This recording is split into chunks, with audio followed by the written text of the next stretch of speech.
Hello and welcome to TelecomTV. I'm Martin Warwick. I'm talking with Sue Rudd, who is Director Service Provider Analysis at Strategy Analytics. Sue, great to see you again. Good afternoon. NFV is being seen and regarded as a once-in-a-lifetime opportunity for CSPs. It's completely new technology and a platform on which they can build business innovation. What is happening, and is it a once-in-a-lifetime opportunity? What if it's missed, Sue? Well, I think the operators have no choice. The dirty little secret is that they looked at their financials and the maintenance costs of their existing architecture, and they said, we are not going to be able to make money, as revenue per gigabyte in our estimate is falling by a factor of 10, an order of magnitude every 5 years, whereas costs traditionally were falling by a factor of 3 or 4. With SDN NFV, we expect that to go up to maybe a factor of 5. It doesn't solve all their problems, but at least they're closer.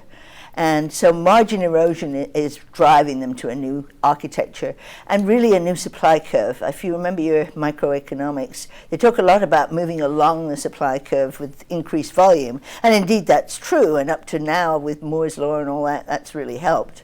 But the reality is that at some point you have to sit back and say, do I need to do this differently and get to a new lower supply curve? And that's really what SDN NFV is. And the operators see it as, if you like, a survival to protect, not only protect their margins, but grow revenues. There's a difference, Sue, is there not, between the concept of network virtualization and what NFV actually is. NFV is a fairly narrow definition of a set of new circumstances, new technology, new services and so on, whereas network virtualization is a very broad church indeed. And I wish it was, we are in fact writing a paper, well I won't promote my paper too much, but network virtualization is actually very important as a precursor, but you're quite correct. NFV has some really unique features, and one of them is that we actually decompose both the network functions, all the little elements that make something work in the network, into modules that can be reused and combined in different ways to form different services. So that's at the network level. You can reuse the mobility management of a mobile service, and you can reuse it with a video application, or you can reuse it with a message roaming application to create new services. So for the first time, VNFs, if they're called, virtual network functions, allow operators to actually do different combinations. They're no longer trapped by the vendors. Everybody offers the same service. So as we get this really tough competition, especially on the mobile side, operators will now at least be able to differentiate their services, not just compete on price.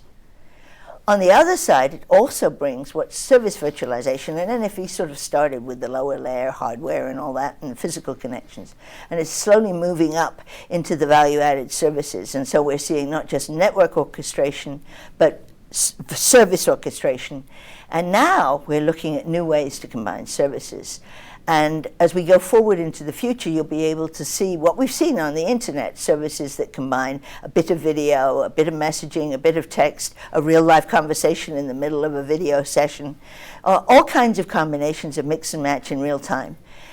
Going forward with 5G, we actually have something called network slices, and I don't know if you've covered network slices. I haven't covered them, but I know what they are. Has anyone covered them at this conference? Not as far as I'm aware. You've probably heard of service chaining.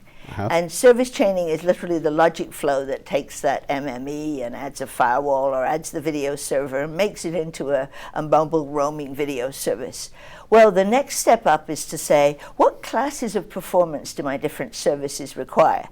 So video requires very low latency to produce buffering, but I can in fact store some of that locally. Voice must be real time, and I need to have hundreds of milliseconds of delay. Connectionless cars will require, microseconds of delay, or the car is going to crash. So we have a lot of very different classes of service, and with 5G services, which in our opinion will come long before 5G's new ultra super radio, 5G services are actually defined for a lot of these vertical markets that have very different what we call classes of service. So the challenge for operators is, can I provide that very low delay service for the driverless cars, the higher delay for the video, or the voice services? And can I do that all over the same network? So what a network slice does is take the service chain logic and give it the time latency requirements, jitter requirements, about lots of service parameters to guarantee an end-to-end service. And so we're going to be seeing what are called network slices that are essentially like VPNs, but they have a guaranteed class of service requirement. And as a result, we can finally see some differentiated services.